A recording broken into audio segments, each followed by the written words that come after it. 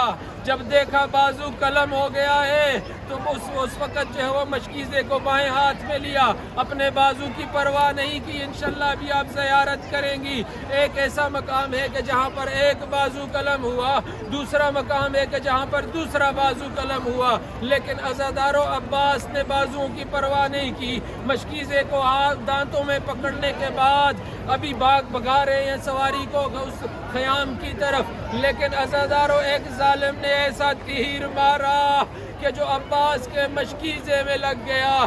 روایت کہتی ہے کہ اب عباس کی امید ختم ہو گئی۔ اب عباس نے کہا کہ کس منہ سے جاؤں گا ان خیام کی طرف، کس منہ سے سکینہ کے پاس جاؤں گا۔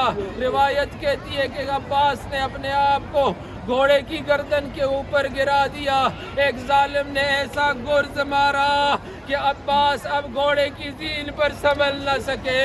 اجرکم علی اللہ، عزادارو خدا آپ کو کسی غم میں نہ رلائے۔ ہاں جب سنبھل نہ سکے، گھوڑے کی زین سے نیچے آ گئے، آواز دی السلام علیکہ یا ابا عبداللہ، مولا میں آپ کو زحمت نہیں دوں گا۔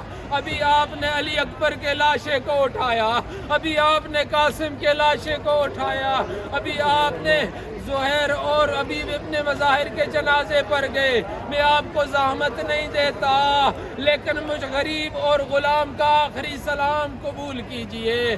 جب جو وہ سلام کی آواز آئی، مولا حسین بھیا کی جنازے پر آئے، جب آئے نا تو اتنے ناز اور نخرے والے بھائی کو دیکھ کے اس کے جنازے کو دیکھ کر کہتے ہیں بھیا عباس، تیرے جانے کے بعد مجھے حسین ابن علی کی کمر ٹوٹ گئی۔ اللہ اللہ